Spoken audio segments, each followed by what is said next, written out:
Estuvo muerto 18 minutos y vio algo que ningún cristiano quiere ver: nombres de pastores y líderes siendo borrados del libro de la vida. Lo que Ricardo Mendoza descubrió del otro lado van a hacer que revises toda tu vida espiritual. Era un martes ordinario de febrero en Chicago cuando lo extraordinario irrumpió en la Iglesia Cristiana Nueva Esperanza de Pilsen. El termómetro marcaba menos 8 grados centígrados afuera, pero dentro del santuario el ambiente estaba cálido por los reflectores del escenario y la energía de 60 personas ensayando para el servicio especial del fin de semana. Ricardo Alejandro Mendoza Herrera, conocido por todos como Richie, dirigía el ensayo con su característico entusiasmo. A sus 38 años, Ricardo era más que un líder de alabanza. Era una institución en la comunidad hispana del vecindario. Su voz podía llenar el auditorio sin micrófono, y su presencia en el escenario tenía esa combinación rara de carisma natural y unción genuina que hace que la gente cierre los ojos y levante las manos sin pensarlo. Nadie notó el primer síntoma. Ricardo había tomado un sorbo de su café con leche antes de subir al escenario, el mismo que compraba todas las mañanas en la cafetería mexicana de la esquina. Lo que él no sabía era que la máquina de espresso acababa de ser limpiada con un producto que contenía trazas de mariscos, un alérgeno al que Ricardo había desarrollado sensibilidad extrema desde la infancia. Mientras dirigía la canción Aquí estoy, su garganta comenzó a cerrarse. Al principio fue sutil, una pequeña molestia que intentó ignorar, tosiendo discretamente entre estrofas, pero para cuando llegaron al segundo coro, Ricardo sintió que el oxígeno no llegaba a sus pulmones. Sus manos comenzaron a temblar sobre el micrófono. La bajista Daniela Soto fue la primera en darse cuenta de que algo estaba terriblemente mal. Vio cómo Ricardo llevaba su mano al cuello en el gesto universal de asfixia, su rostro pasando de su tono moreno natural a un rojo intenso, y luego, en cuestión de segundos, a un tono grisáceo que heló la sangre de todos los presentes. El micrófono cayó al suelo con un estruendo amplificado que resonó en todo el edificio como un grito electrónico. Ricardo colapsó sobre el escenario, su cuerpo de 1,80 m, desplomándose con un golpe sordo que hizo temblar las tablas de madera. El caos que siguió fue de esos momentos donde el tiempo parece fracturarse. Algunos gritaron, otros corrieron hacia el escenario, varios sacaron sus teléfonos para llamar al 911. El pastor asistente, Marco Ruiz, un hombre con entrenamiento básico en primeros auxilios, llegó primero junto a Ricardo. Lo que vio lo llenó de terror. Los labios de Ricardo estaban hinchados al doble de su tamaño normal, su lengua protruía grotescamente de su boca, y su piel estaba cubierta de ronchas rojas que parecían extenderse como fuego sobre papel. Marco gritó pidiendo el kit de emergencia mientras intentaba abrir más la vía aérea de Ricardo, pero era inútil. La inflamación era interna, masiva, irreversible sin intervención médica inmediata. Los paramédicos de la estación de bomberos número 53 llegaron en 4 minutos, un tiempo récord considerando el tráfico denso de Pilsen a esa hora. Daniel O'Brien y su compañera Jessica Tran entraron corriendo con su equipo, y lo que encontraron fue un paciente en choque anafilático severo con cianosis avanzada. Daniel, un paramédico veterano de 15 años, después confesaría en su reporte que nunca había visto una reacción alérgica progresar tan rápidamente. Inyectaron epinefrina intramuscular inmediatamente, pero el cuerpo de Ricardo no respondió como debería. Su presión arterial estaba en caída libre, 80/40, luego 70/30. El pulso, que debería haberse acelerado con la adrenalina, se volvía cada vez más débil e irregular. Jessica insertó una vía intravenosa mientras Daniel preparaba la intubación de emergencia, pero la inflamación de la tráquea era tan severa que ni siquiera pudieron pasar el tubo. Tuvieron que optar por una máscara de ventilación con presión positiva, bombeando oxígeno manualmente mientras trasladaban a Ricardo a la ambulancia. La iglesia entera se había volcado a la calle gelada, formando un semicírculo de oración alrededor de la ambulancia. Mujeres lloraban, hombres con las manos entrelazadas, murmuraban salmos, los niños observaban con ojos grandes y asustados. La esposa de Ricardo, Sofía, intentaba subir a la ambulancia, pero los paramédicos tuvieron que pedirle que siguiera en su propio auto al hospital. No había tiempo para explicaciones, solo para acción. Durante el trayecto de 6 minutos al centro médico de la Universidad de Illinois, Ricardo entró en paro cardíaco. El monitor mostró la línea temida, fibrilación ventricular. Daniel comenzó las compresiones torácicas, mientras Jessica preparaba el desfibrilador. 200 joules. El cuerpo de Ricardo se arqueó con la descarga eléctrica. Nada. 300 joules. El mismo arco violento, el mismo resultado. La línea seguía errática, caótica, mortal. Cuando las puertas traseras de la ambulancia se abrieron en la entrada de emergencias, Ricardo Mendoza había estado sin pulso efectivo durante 3 minutos y medio. El equipo de trauma del hospital tomó el control con la precisión de una máquina bien engrasada. La doctora Sarah Chen, jefa de medicina de emergencias, ordenó otra ronda de epinefrina, esta vez intravenosa en dosis masivas, junto con antihistamínicos y corticosteroides. Intubaron a Ricardo usando un laringoscopio de video después de 5 intentos angustiantes. Le conectaron a un ventilador mecánico, insertaron líneas centrales en su cuello y arteria femoral, y comenzaron transfusiones de cristaloides para mantener algo de presión sanguínea, pero los signos vitales de Ricardo seguían deteriorándose. Su corazón había vuelto a detenerse. Esta vez, las compresiones manuales continuaron durante 8 minutos mientras probaban diferentes combinaciones de medicamentos que deberían haber funcionado, pero no lo hacían. Fue la enfermera Carmen Vázquez, una mujer guatemalteca de 52 años con 30 años de experiencia en cuidados intensivos, quien estaba monitoreando los signos vitales cuando ocurrió algo que ella jamás podría explicar con la ciencia. Eran las 9:47 de la noche. Ricardo llevaba 18 minutos con actividad cardíaca mínima o nula, el cerebro privado de oxígeno suficiente por un periodo que médicamente garantiza daño neurológico irreversible o muerte. Carmen estaba junto al monitor cuando sintió un frío repentino que no tenía explicación lógica. La temperatura de la sala de reanimación cayó tan abruptamente que su aliento se hizo visible. Al mismo tiempo, un brillo tenue pero innegable pareció emanar del cuerpo de Ricardo, concentrado en su pecho, como si una luz interna estuviera tratando de abrirse paso a través de la piel. Carmen parpadeó, convencida de que la fatiga le estaba jugando una mala pasada, pero el fenómeno duró 3 segundos completos. 3 segundos durante los cuales ella sintió una presencia en esa habitación que no era humana, que no era médica, que era absolutamente otra. Y entonces, sin ninguna razón que la medicina pudiera ofrecer, el corazón de Ricardo Mendoza latió de nuevo. Para entender lo que Ricardo Mendoza experimentó durante esos 18 minutos de muerte clínica, primero hay que comprender quién era realmente el hombre detrás del micrófono, más allá de la imagen pulida que proyectaba cada domingo desde el escenario de Nueva Esperanza.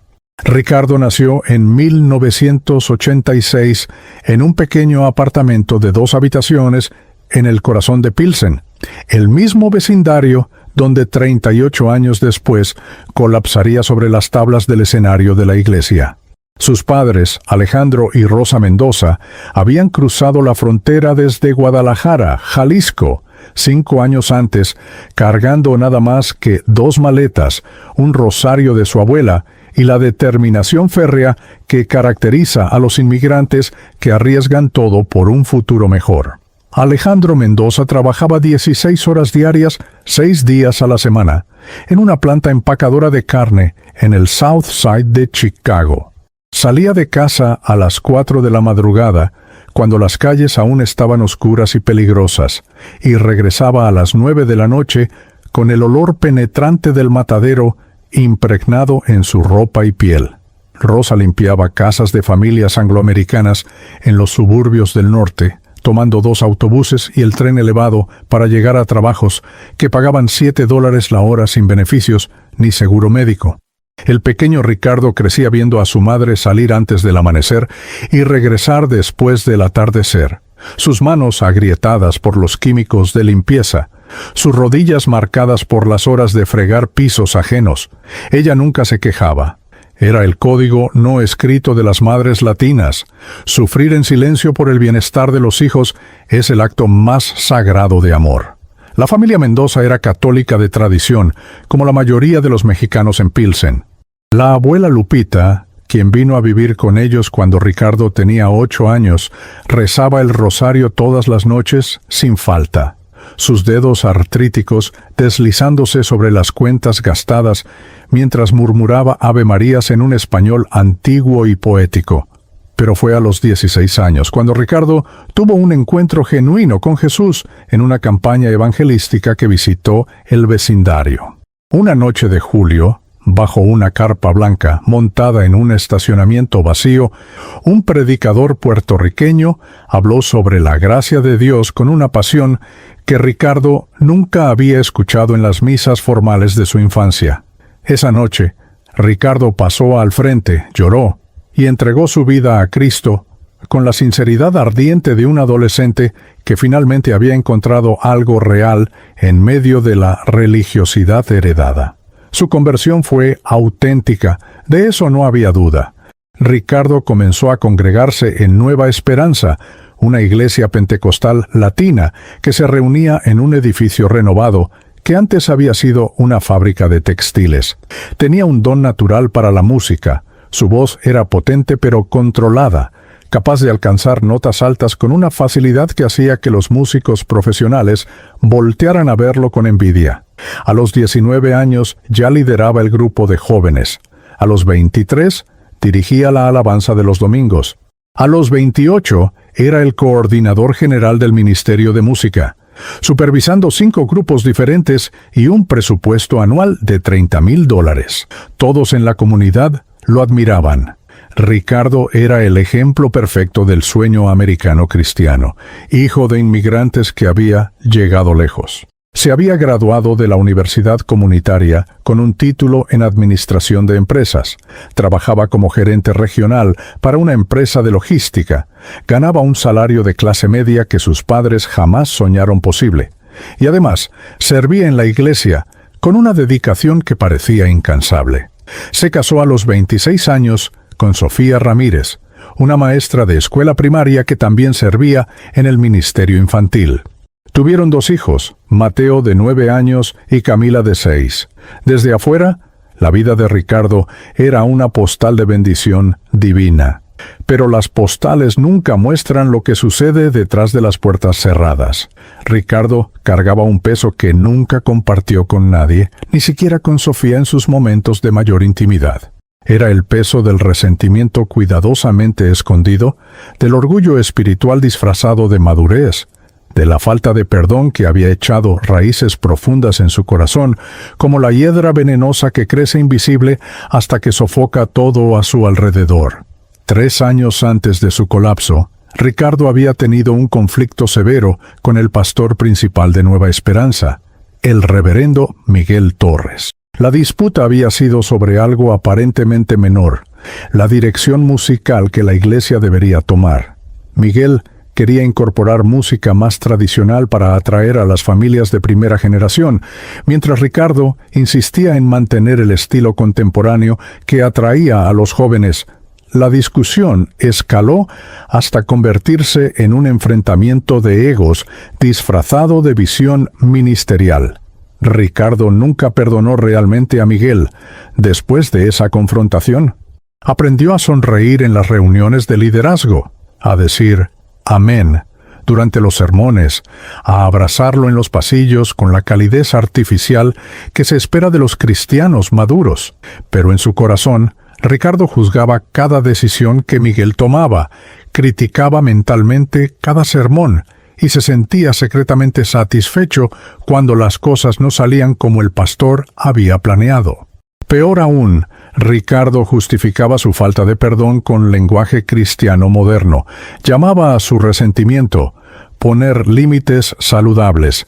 Llamaba a su orgullo defender mis convicciones. Llamaba a su amargura discernimiento espiritual.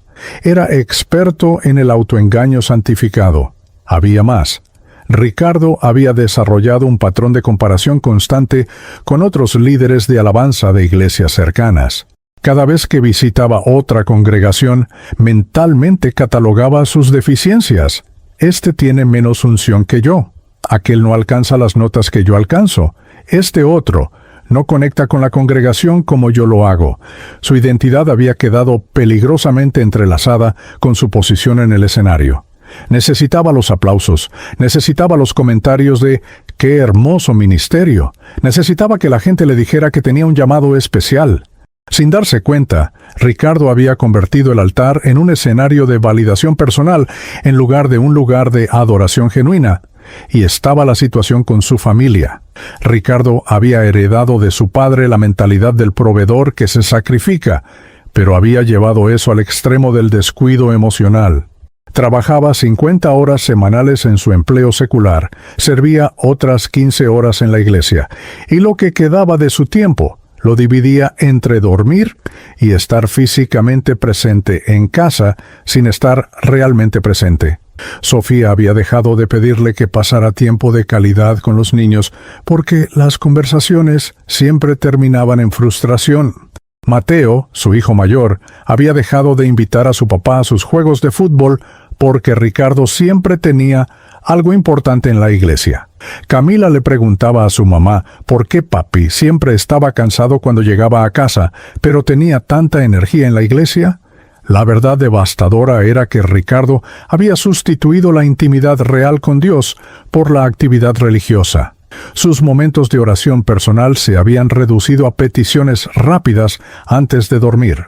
No había leído la Biblia con devoción genuina en meses.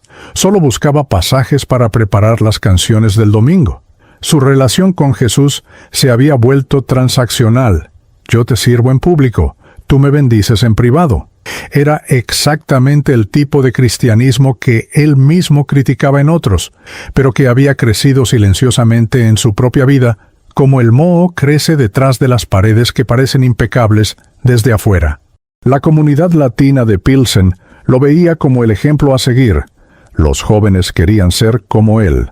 Las madres oraban para que sus hijos tuvieran el mismo compromiso con la iglesia. Los padres lo señalaban como prueba de que la segunda generación no tenía que perder su fe en la cultura americana. Nadie sabía que Ricardo a veces se sentaba en su auto en el estacionamiento de la iglesia después de los ensayos, con las manos en el volante, sintiendo un vacío que no podía nombrar. Nadie sabía que había noches donde se miraba al espejo y no reconocía al hombre que le devolvía la mirada.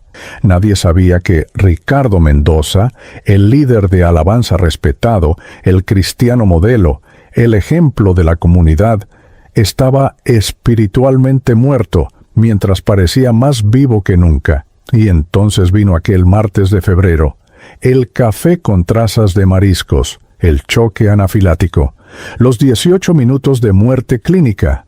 Y lo que Ricardo descubrió del otro lado destrozaría toda ilusión de seguridad espiritual que había construido cuidadosamente durante 20 años de vida cristiana. Los registros médicos del Centro Médico de la Universidad de Illinois documentan que Ricardo Alejandro Mendoza Herrera estuvo en estado de muerte clínica durante 18 minutos y 42 segundos.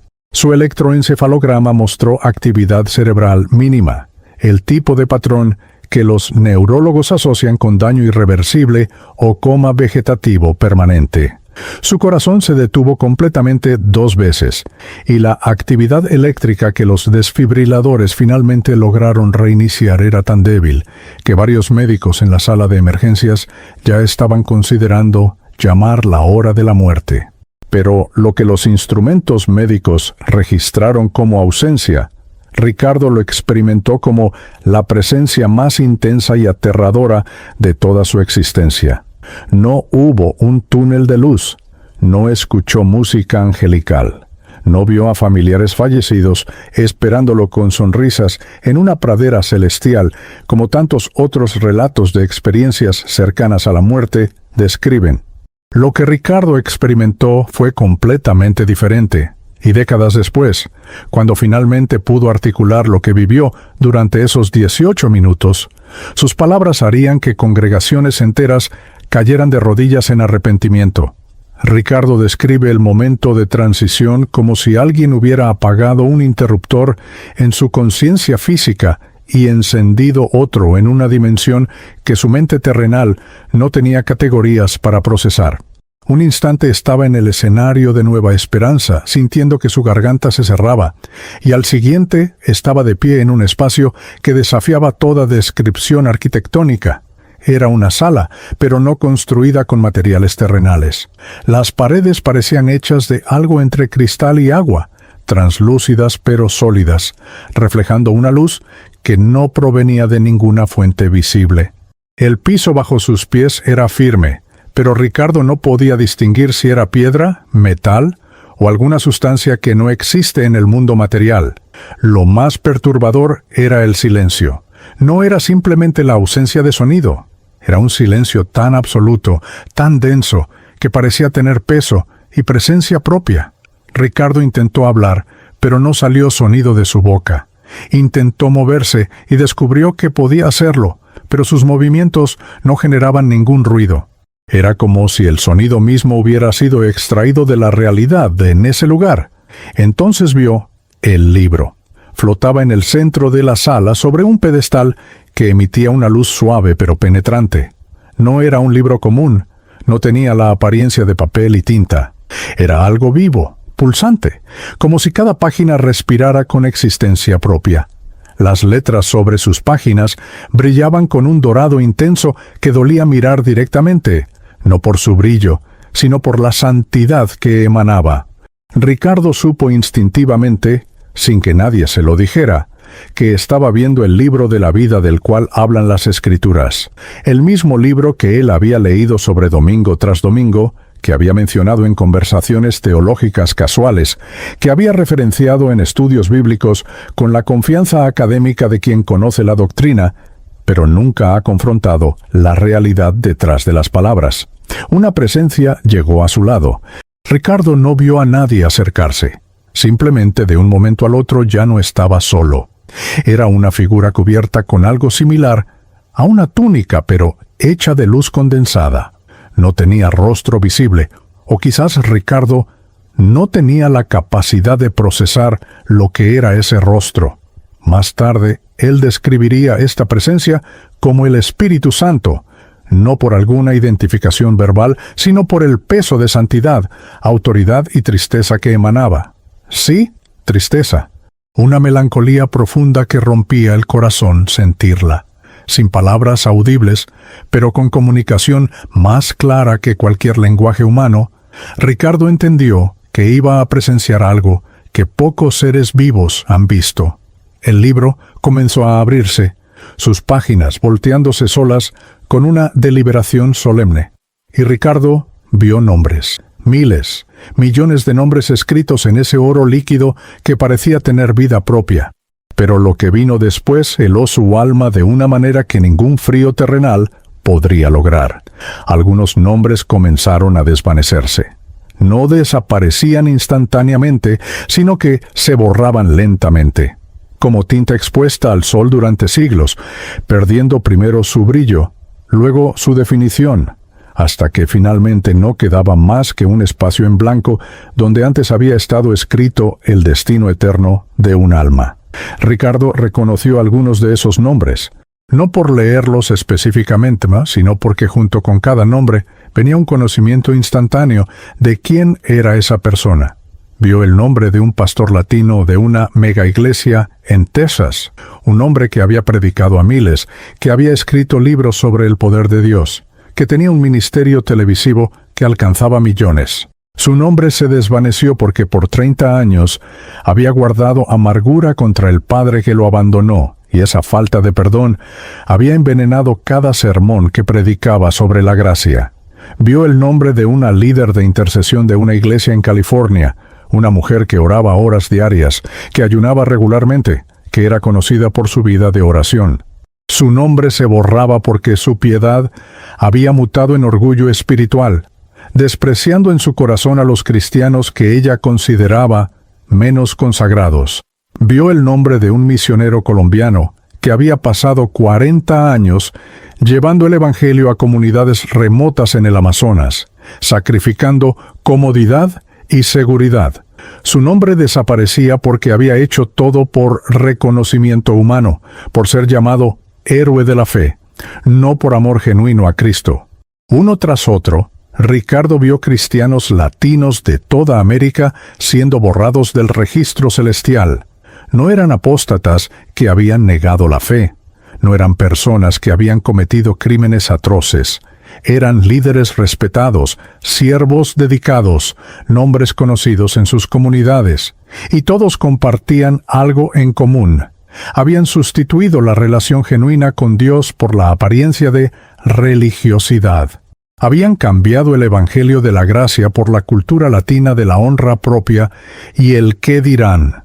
Habían construido ministerios impresionantes sobre fundamentos de orgullo espiritual, resentimientos guardados y motivaciones impuras que nadie más veía, pero que estaban completamente expuestas ante los ojos de aquel que escudriña corazones y mentes. Entonces Ricardo vio su propio nombre. Estaba allí, escrito en las páginas del libro de la vida con la misma caligrafía dorada y viviente que los demás. Pero algo estaba sucediendo. Junto a su nombre había una corona, pequeña pero radiante, el tipo de corona que las Escrituras prometen a los fieles. Ricardo vio con horror creciente cómo esa corona comenzaba a perder su lustre. El oro se opacaba, las gemas incrustadas perdían su brillo. La estructura misma empezaba a deshacerse como arena entre los dedos. No había desaparecido completamente todavía, pero estaba en proceso de desvanecimiento. Y con ese conocimiento sobrenatural que caracterizaba todo en ese lugar, Ricardo entendió exactamente por qué. Vio proyectadas frente a él, como en una pantalla invisible, todas las veces que había sonreído al pastor Miguel, mientras por dentro lo criticaba. Vio cada momento de orgullo disfrazado de confianza ministerial. Vio las noches que había ignorado a sus hijos por estar ocupado sirviendo a otros. Vio cómo había usado el nombre de Jesús para construir su propia reputación. Vio la religiosidad hueca que había reemplazado a la devoción genuina.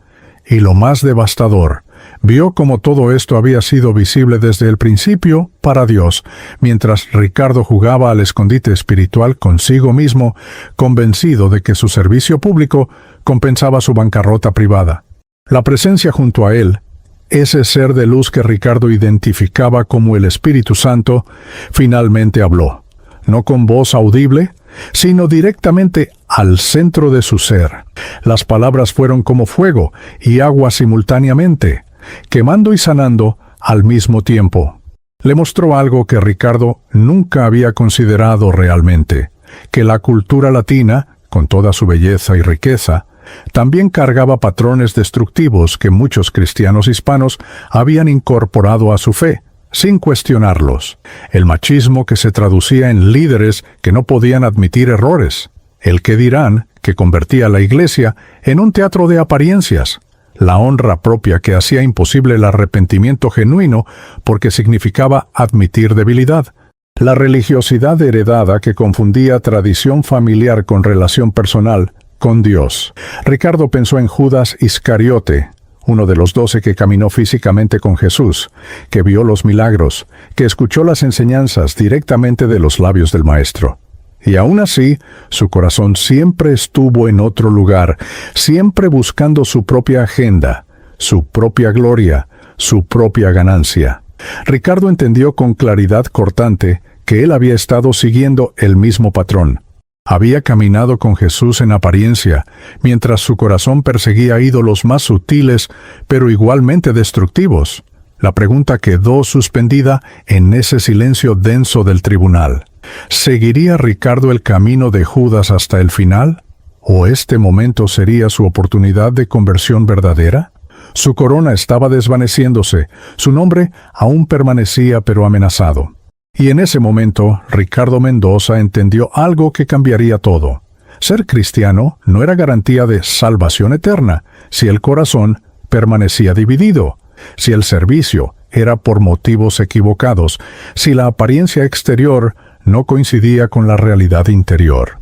Después de presenciar los nombres siendo borrados del libro de la vida, después de ver su propia corona desvanecerse como humo en el viento, Ricardo pensó que ya nada podría impactarlo más. Estaba equivocado. La atmósfera en el tribunal del silencio cambió abruptamente. Si antes había una densidad sofocante, ahora había una electricidad que hacía que cada partícula de ese espacio atemporal vibrara con anticipación.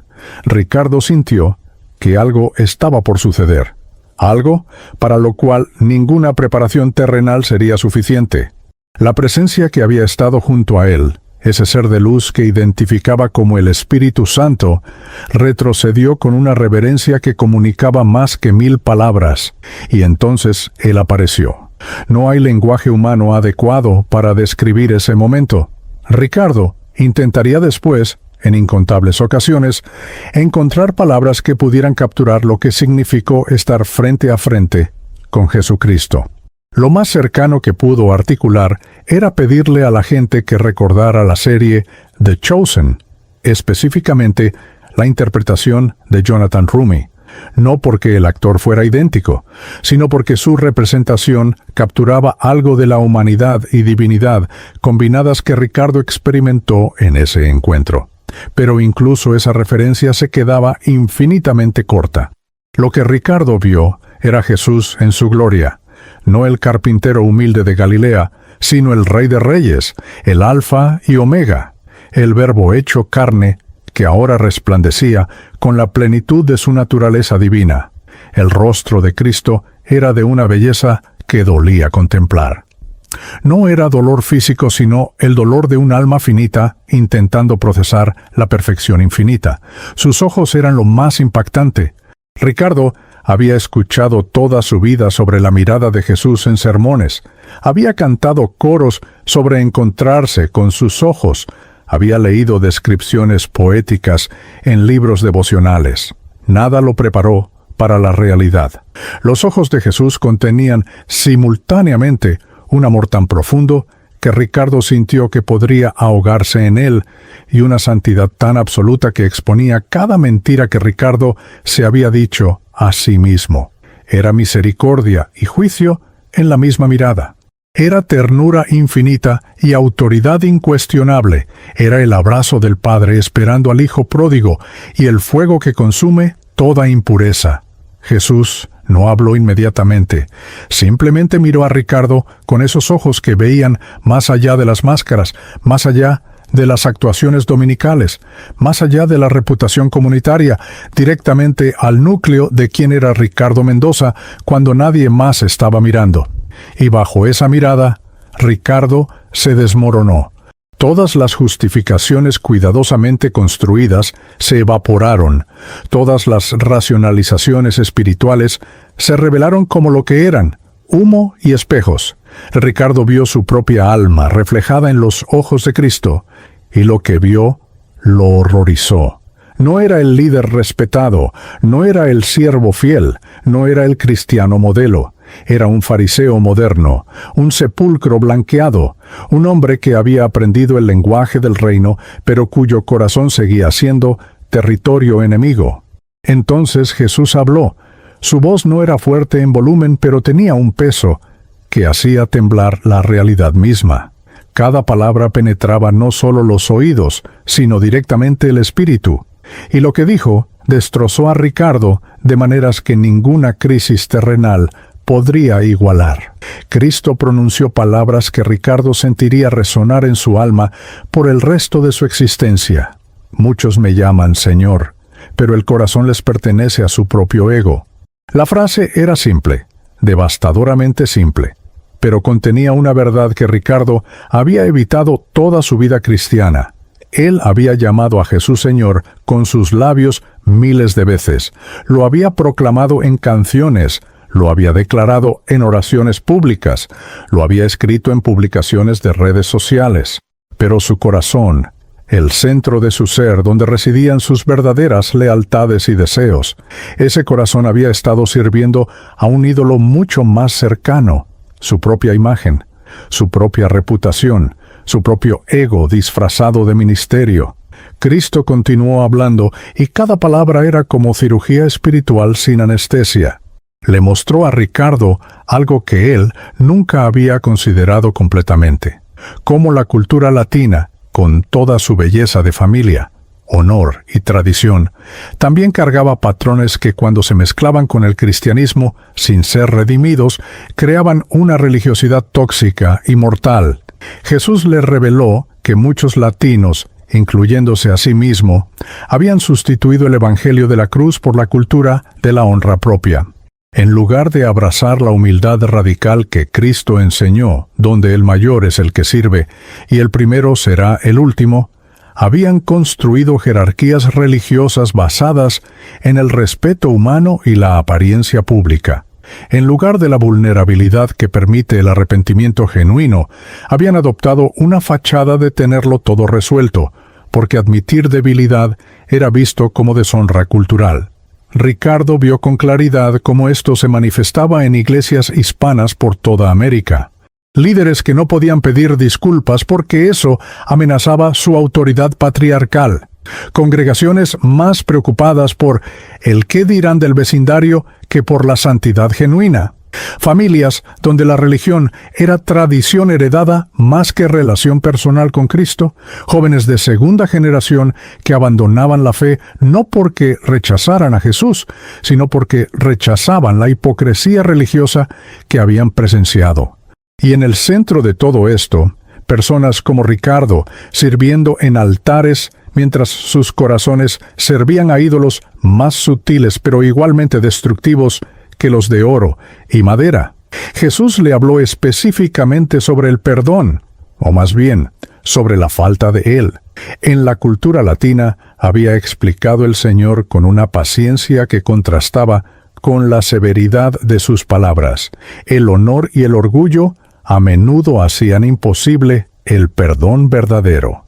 Ofender a alguien era crear una deuda que debía pagarse, y muchos cristianos latinos habían importado esta mentalidad al reino de Dios. Guardaban resentimientos disfrazándolos de justicia, cultivaban amargura llamándola discernimiento.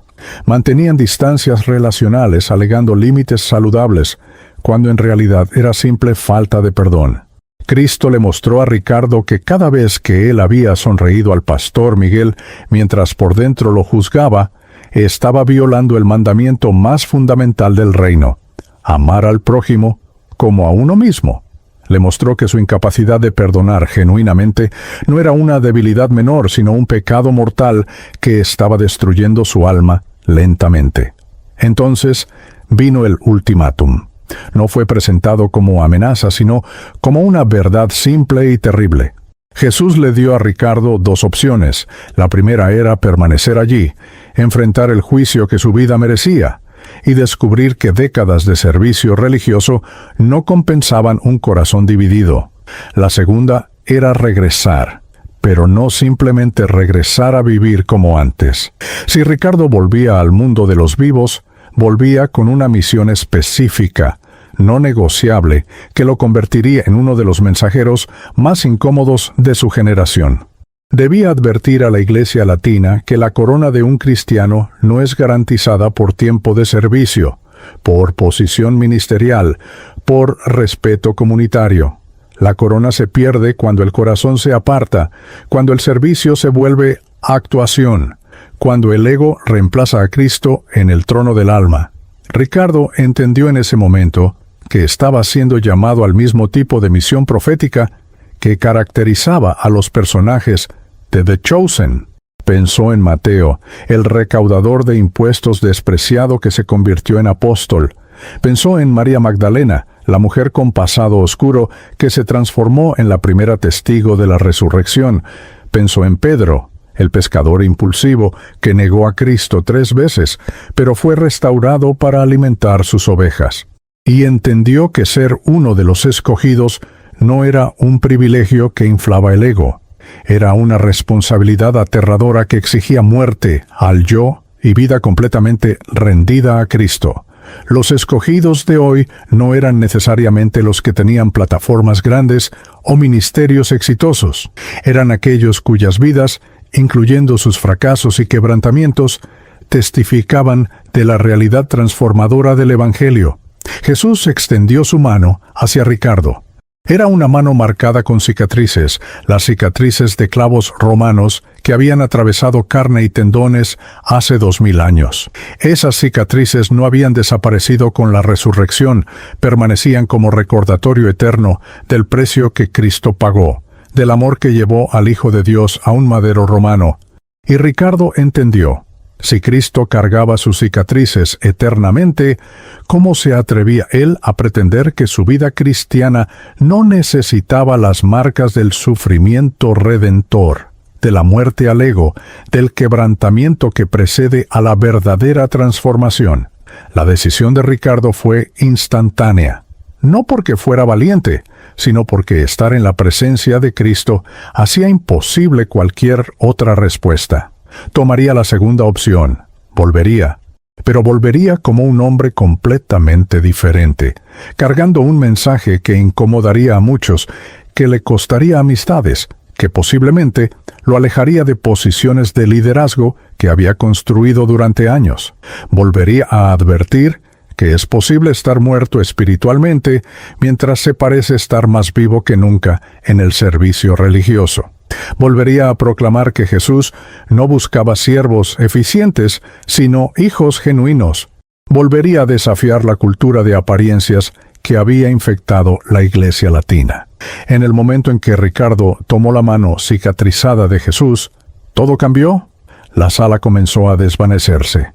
El libro de la vida desapareció de su vista, y sintió una fuerza como un huracán jalándolo de regreso a su cuerpo, de regreso a la vida, de regreso a una realidad que nunca más volvería a ver de la misma manera.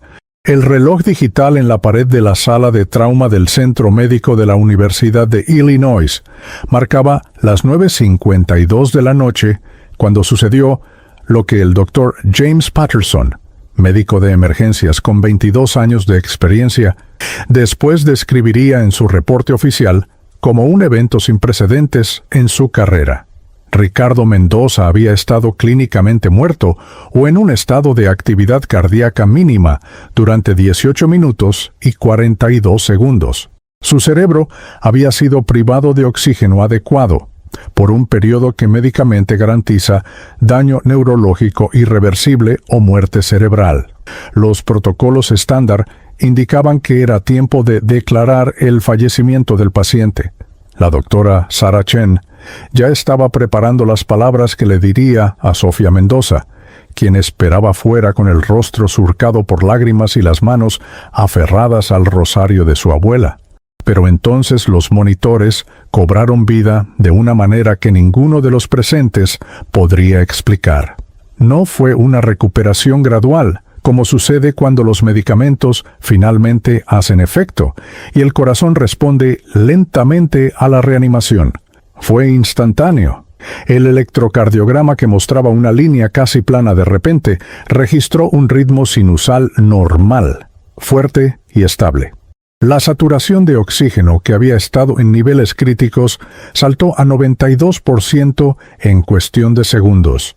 La presión arterial, que había requerido vasopresores masivos para mantener números apenas compatibles con la vida, se estabilizó en 120/70 sin explicación farmacológica. Era como si alguien hubiera presionado un botón de reinicio en el cuerpo de Ricardo Mendoza.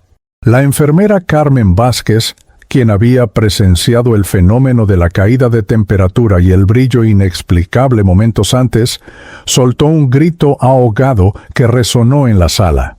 Sus 30 años de experiencia en cuidados intensivos no la habían preparado para lo que estaba viendo. El Dr. Patterson se quedó paralizado por 2 segundos completos, mirando los monitores con la expresión de alguien que acaba de presenciar algo que contradice todo lo que aprendió en la escuela de medicina. La doctora Chen corrió hacia Ricardo y colocó su estetoscopio sobre su pecho. Los latidos del corazón eran claros, rítmicos, fuertes. Revisó las pupilas con su linterna. Respondían normalmente a la luz. Apretó el esternón de Ricardo firmemente. Un test de respuesta al dolor. Y para el asombro de todos los presentes, Ricardo Mendoza abrió los ojos. Pero no fueron los ojos del hombre que había colapsado en el escenario de Nueva Esperanza. Había algo diferente en ellos, algo que Carmen después describiría como una profundidad que no estaba allí antes. Ricardo miró alrededor de la sala de trauma y sus primeras palabras, pronunciadas con una claridad que era imposible considerando que acababa de estar al borde de la muerte, fueron: «Él me envió de regreso. Tengo que advertirles». Su voz estaba ronca por el tubo de intubación que acababan de remover, pero había una urgencia en ella que hizo que todos en la sala se detuvieran. No era la confusión típica de alguien que despierta después de un evento traumático. Era la claridad absoluta de alguien que acababa de ver algo que cambió fundamentalmente su comprensión de la realidad. El Dr. Patterson, un hombre que se describía a sí mismo como ateo secular y escéptico profesional de cualquier cosa que oliera a religión o misticismo, se acercó a la cama de Ricardo con su tableta electrónica en mano. Necesitaba documentar este caso porque sabía que nadie le creería sin evidencia detallada. En su reporte médico, redactado con el lenguaje cuidadoso de alguien que está consciente de que sus palabras sonarán increíbles, Patterson escribió: paciente masculino de 38 años con paro cardíaco prolongado secundario a choque anafilático severo. Periodo de muerte clínica de 18 minutos, 42 segundos. Recuperación espontánea, sin explicación farmacológica o mecánica evidente. Función neurológica preservada completamente, lo cual es estadísticamente imposible dado el tiempo de anoxia cerebral. No tengo explicación científica para este resultado. Esas últimas 6 palabras, no tengo explicación científica, escritas por un médico que había pasado su carrera confiando únicamente en la evidencia empírica y el método científico, resonarían después cuando el testimonio de Ricardo comenzara a circular por las comunidades hispanas de Chicago y más allá. Patterson nunca se convirtió al cristianismo después de ese evento, pero tampoco volvió a declararse ateo con la misma confianza absoluta. Algo había sucedido en esa sala de trauma que su cosmovisión materialista no podía acomodar, y él era lo suficientemente honesto intelectualmente para admitirlo, aunque fuera solo en conversaciones privadas con colegas de confianza. Ricardo pasó 3 días en la unidad de cuidados intensivos bajo observación constante. Los neurólogos esperaban ver signos de daño cerebral, déficits cognitivos, pérdida de memoria, algo que indicara el trauma que su cerebro había experimentado. No encontraron nada. Las resonancias magnéticas mostraban un cerebro completamente normal.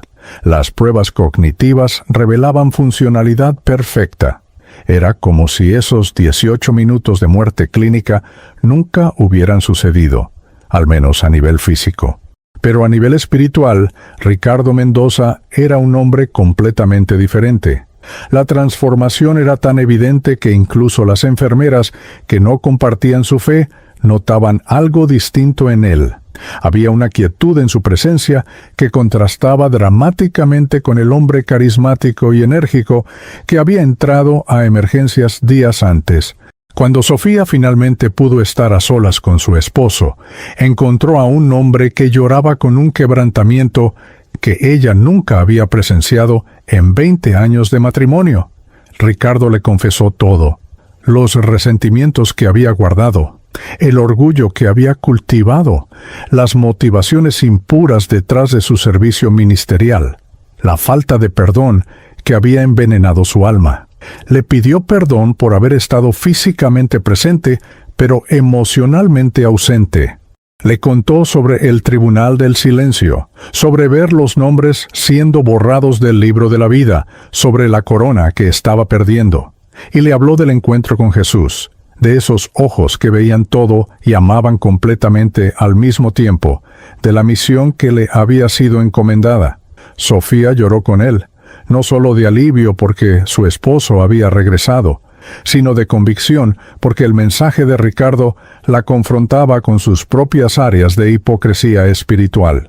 La noticia del colapso y recuperación milagrosa de Ricardo se extendió rápidamente por la comunidad hispana de Pilsen. Para el domingo siguiente, Nueva Esperanza estaba llena al máximo de su capacidad con personas que querían ver al hombre que había regresado de la muerte. El pastor Miguel Torres, el mismo hombre con quien Ricardo había tenido conflictos años antes, le ofreció la plataforma para compartir su testimonio. Ricardo subió al escenario, ese mismo escenario donde había colapsado días antes, pero esta vez no como el líder de alabanza carismático, sino como un profeta quebrantado, cargando un mensaje incómodo. Su voz temblaba, no de debilidad sino de la carga de lo que había visto y debía comunicar. Ricardo no endulzó el mensaje, no dio un testimonio sensacionalista diseñado para generar emociones temporales. Con una honestidad brutal que hizo que muchos se movieran incómodamente en sus asientos, describió lo que había visto en ese tribunal del silencio. Habló de cristianos dedicados cuyos nombres estaban siendo borrados, no por pecados escandalosos, sino por la religiosidad vacía que se había vuelto común en muchas iglesias latinas. Confrontó directamente la cultura de apariencias, el orgullo espiritual disfrazado de madurez, la falta de perdón racionalizada con lenguaje cristiano moderno. Les dijo algo que muchos no querían escuchar, que es posible servir en la iglesia durante décadas, cantar las canciones correctas, decir las oraciones apropiadas, mantener la imagen perfecta y aún así estar espiritualmente muerto ante los ojos de Dios. Su mensaje central era simple, pero devastador. La corona de un cristiano no es garantizada por tiempo de iglesia, sino por una vida de arrepentimiento continuo y rendición genuina. Ricardo citó Apocalipsis 3:11. Retén lo que tienes para que ninguno tome tu corona. Explicó que muchos cristianos latinos, él incluido, habían asumido que una vez salvos, una vez sirviendo, una vez respetados en la comunidad, su posición eterna estaba asegurada. Pero lo que vio del otro lado destrozó esa falsa seguridad. Cristo no buscaba siervos religiosos, sino hijos genuinos. No quería actuaciones dominicales, sino corazones completamente rendidos. No le impresionaban las plataformas ministeriales, sino la pureza de las motivaciones detrás del servicio. Ricardo hizo la conexión explícita con The Chosen, la serie que muchos en la congregación conocían y amaban. Les recordó que Judas caminó con Jesús físicamente, vio los milagros, escuchó las enseñanzas, y aún así su corazón nunca fue verdaderamente transformado. Les mostró que ser uno de los escogidos no era un título honorífico que inflaba el ego, sino una responsabilidad aterradora que requería muerte al yo diariamente. Pedro negó a Cristo 3 veces, pero fue restaurado porque su arrepentimiento fue genuino. Mateo dejó todo para seguir a Jesús sin condiciones. María Magdalena amó mucho porque se le había perdonado mucho. Todos ellos entendieron que ser escogido significaba cargar una cruz, no usar una corona decorativa. El llamado final de Ricardo fue al autoexamen profundo, no el tipo superficial que se hace en servicios emotivos, sino el tipo honesto que sucede en el cuarto a solas con Dios.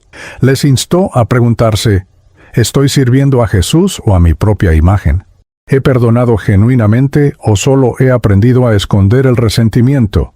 ¿Mi fe es relación viva o tradición muerta? ¿Estoy construyendo el reino de Dios o mi propio pequeño imperio religioso? Estas preguntas cayeron como bombas en una congregación acostumbrada a mensajes más cómodos y motivacionales. Cuando Ricardo terminó de hablar, el silencio en Nueva Esperanza era tan denso que se podía sentir físicamente. No hubo aplausos, no hubo gritos de amén.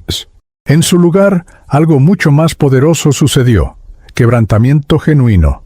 Personas que habían sido cristianas por décadas cayeron de rodillas llorando. Líderes confesaron públicamente pecados que habían guardado por años. El mismo pastor Miguel se acercó a Ricardo en el escenario y le pidió perdón públicamente por su orgullo pastoral. Lo que comenzó como un testimonio individual se transformó en un movimiento de arrepentimiento colectivo que cambiaría el rumbo de esa congregación y eventualmente impactaría iglesias hispanas por todo el país. Ricardo Mendoza había regresado del Tribunal del Silencio con un mensaje que nadie quería escuchar, pero que todos necesitaban desesperadamente.